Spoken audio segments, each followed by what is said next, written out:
So I'm going to talk a little bit about how the world as we know it in Ethereum is changing a little bit, and that the what we call the application layer is like starting to affect the protocol layer in pretty meaningful ways. So by way of quick introduction, so I work on like protocol research at the Ethereum Foundation. So what that means is I just like pay attention to a lot of like stuff that's going on. I read a lot of papers, read a lot of conversations, communicate a lot, and try to figure out kind of like what we should be doing or like how we should be thinking about the protocol. Some of the things I think about a lot recently are what we call ETH2. Actually, if you're doing the ETH summer thing, I'll be doing like an ETH2 topic, so that'll be fun. I do stuff with MEV, with layer 2, staking pools, stuff like that. In general, I'm very interested in places where there's change or where there's like weirdness because you're at a boundary or at the intersection of like what we didn't think were like intersecting fields before. And my inbox is always open if you're interested in stuff and want to talk. And it's just lakshman@ethereum.org. So this is a little bit of a simplification, but I think the way people thought like, oh, I didn't even start. Oh, I just started my timer. Thought blockchains worked before was you design the protocol and it has like certain properties and you can build a lot of applications on it.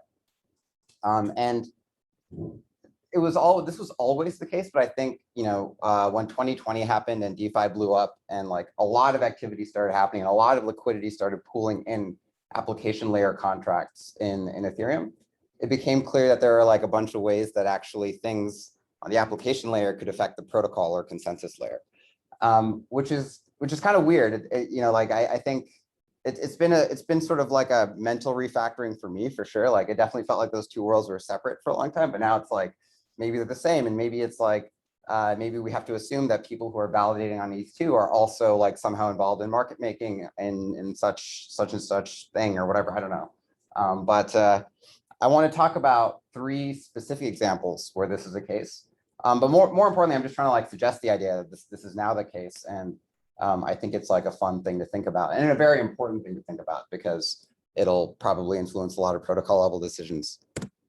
So the first thing I want to talk about is the rise of staking pools. So it's kind of interesting because the current state of the world is that we have this, you know, the Ethereum 1 chain that operates in proof of work. So this is where our whiteboard would have been kind of nice. We have the Ethereum 1 chain that operates with proof of work, and we have this Ethereum 2 like proof of stake chain that is like growing on its own. And there's a plan for essentially the Ethereum 1 chain at some point in time to now use this new thing for consensus. So technically, current Ethereum does not use, damn it, Docker, why? Current Ethereum does not use proof of stake, but we already have like a lot of people staking in the new chain, like a lot of money being kind of like a lot of money securing or a lot of money being applied to the security of that new chain via this thing called proof of stake. The reality is that like, it was a pretty deliberate design to make staking as easy as possible for anyone to do, but you still do need to run software and you do need to keep it up. Even though the uptime may not be as stringent as other protocols. And also like once you put capital in for staking, that capital is no longer usable. And so there's been a rise of these like kind of smart contract, like at the application layer called staking pools, where essentially you put ETH in, you get out this derivative that represents kind of like a yield generating asset based on the ETH being staked in ETH2, because by staking in ETH2 and doing a good job, you get rewards. And that ETH you can think of sort of like as managed, or that the thing that you deposit into is a DAO that in some way decides who gets to manage it. It might be like an insurance system that any operator can join and is slashed if they do poorly, or it could be like a whitelisted group of like really well-known good operators who are good at running nodes. But the point being that you can have like a non-trivial amount of the ETH in the core consensus of Ethereum now being sort of managed by a DAO at the contract layer, which is kind of scary and it's kind of weird. Like so it's interesting. What happens if, for example, like and this is this is active conversation, like, and I don't, we don't know, no one knows what's going to happen, but like, what if like that stake derivative that represents the yield generating ETH becomes the default collateral in all of DeFi instead of normal ETH? Like, what if all ETH is replaced by staked ETH? The staked ETH is all everyone ever uses, and that's the real collateral. Which is kind of cool, actually, because it kind of now the staked ETH represents also kind of like protocol governance in a weird way, but it also means that like the DAOs that govern these validator pools sort of are involved with protocol governance and like consensus in a weird way. And that's like a weird thing to think about. So yeah, anyways, that's one example. The other example, and this one, if you're on crypto Twitter, which I actually don't recommend, there's a lot of drama, about this one recently. Basically, there's this, and I'm gonna really brush over this, but there's this concept called MEV, miner extractable value. And actually, there's like a great unconference that was run recently called MEV.WTF. So if you want to learn more about it, there's a bunch of talks that are available there. The idea is basically that now that there are these complex financial transactions that exist in Ethereum blocks, there's a lot of value in having control over the ordering and inclusion of transactions in blocks. So, and that value may exceed the amount of money you get from just producing blocks as a miner or validator. So this creates a situation where, let's say we had a chain that was like 10 blocks deep, and someone finds a way that the transactions in these chains, if you like reordered them, there's like a ton of value you could extract. And so they present an alternate history to miners. Miners might be re-incentivized because there's more reward to just reorg the whole thing, to just reorg like a ton of blocks. And one of the scary things or scary, it's not really scary because it's just kind of a reality, but like one of the realities of MEV is like the rewards are like super linear over multiple blocks. So if you have like access to like 3 blocks in a row, then you can extract more than 3x than you could get from 1 block. So this is kind of, so what happened on Twitter basically was someone came out and said, I'm going to release a tool that makes it easy to present to miners like reorg potential. Basically, it finds reorgs and presents them to miners, and everyone freaked out. There's a bunch of Ethereum FUD because it's like any chance, right? An opportunity to like pretend like just say things are going to fall apart. I personally don't think this is a situation that actually breaks the what we think is the integrity of the chain, which I'm happy to talk about more later. But it is like a super interesting interaction. I was actually talking about this with the Optimism guys a little earlier, but it's like we have the situation now where for sure, like the average reorg is probably bigger, but also because you may, for like short periods of time, get these reorg wars between miners. You never expect such a reorg war to go on infinitely because like no one's making money if you're just reorging back and forth. But they will happen occasionally. So like sort of like the average block time may change with more variance.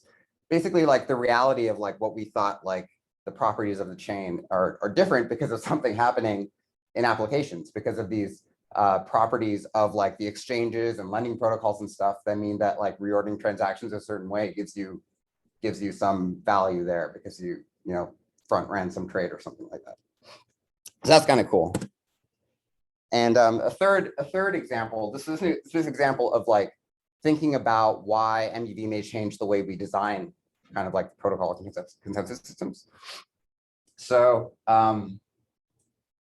one of the core kind of principles in like the design of Ethereum 2 like validation is keeping the economies of scale down, because we want it to be as decentralized as possible. We don't want like one validator.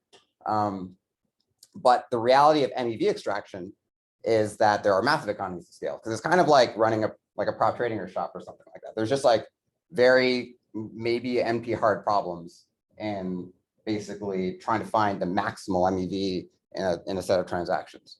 So this means that like, considering that in actuality, the miner is the one that sort of has a monopoly on getting the MEV, it might change the fact that MEV has high economies of scale might change the economy scale of validating as well.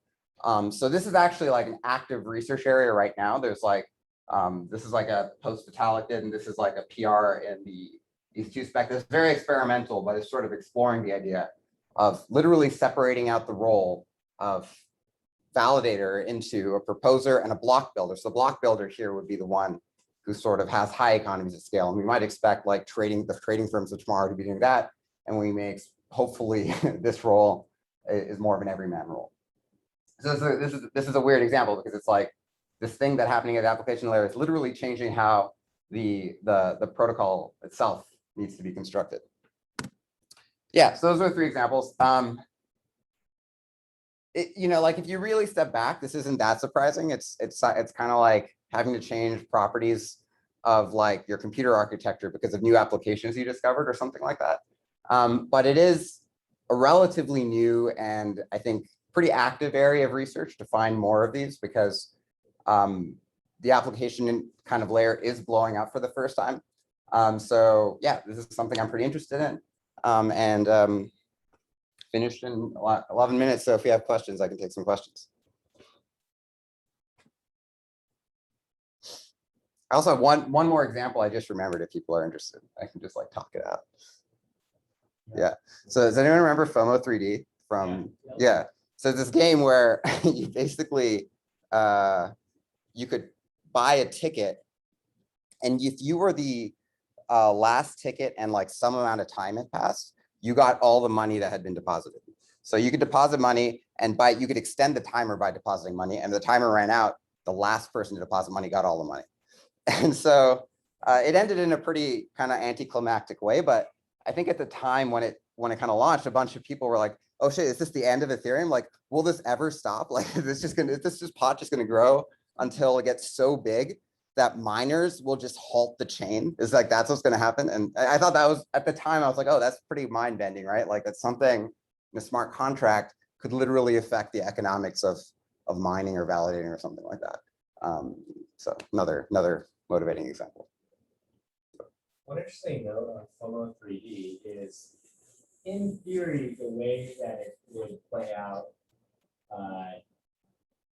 was that at a certain point, it just starts to make sense as a miner bet on your ability to mine enough consecutive blocks and or for enough time to pass between blocks, that it makes sense to censor all other FOMO 3D like submits. Yeah. For your own. Like it just becomes like EV positive to do that. So it wouldn't have actually gone on forever theoretically. And yeah, exactly. Practice deviate greatly, including the way FOMO 3D ended. I think the way FOMO 3D ended is one of the most underrated, accidentally like turned out much better than people realize.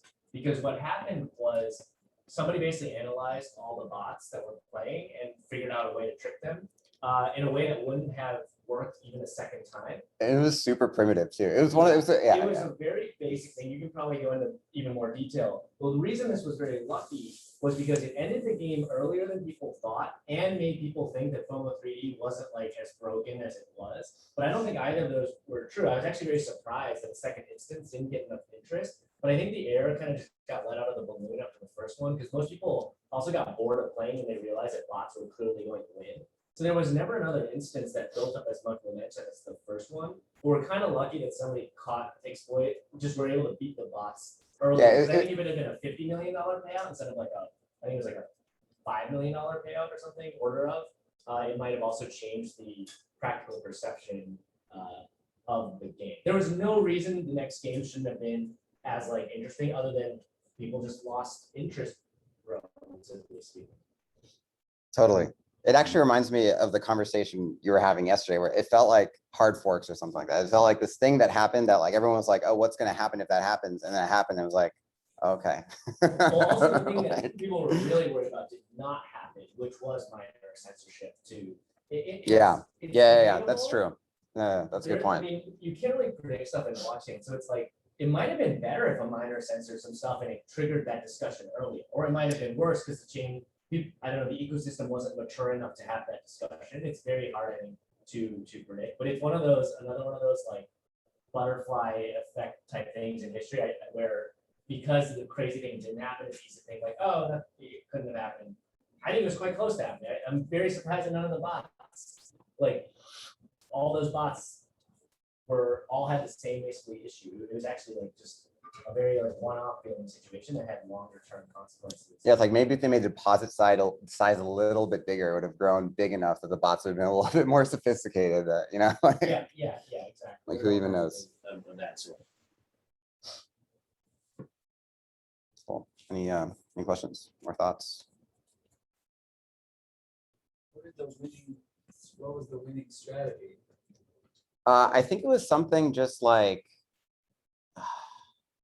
I forget the exact details, but it was something like it involved just something as simple as filling up blocks when there was like a certain pattern of transactions, so that, or no, was that what bots were doing, or was that what the guy was doing? So the idea was always going to be that if you pay a high enough gas price, you can fill up entire blocks for long enough to keep anyone else. But all the bots were kind of aware of this, so it did that. I will have to look up the exact details. Plus something else that made bots think it wasn't worth it to bother to get into the like current block, and that was just some like very primitive calculation about like recent like actions or whatever. But the general idea was always filling up blocks. Either miners were going to censor, or someone was going to pay enough to fill up the block, because it actually, you know, if you can win the game, it's actually totally worth it to pay to fill up blocks. Yeah. And those were like the two outcomes you theoretically expected with the game would end with. But the fill up the blocks one seemed unlikely, because that's a very like, there's never just like the game is never one block away from ending, or like, you know, it's the timer I think added like minutes each time there was a new one. So you had to do fill up the blocks in a smarter way. That's why people kind of expected that miner censorship was going to help win. But then it just turned out that wasn't the case. It's worth like even just looking up real quick, maybe. Oh yeah, I have it right here. So Well, actually, it might need a little bit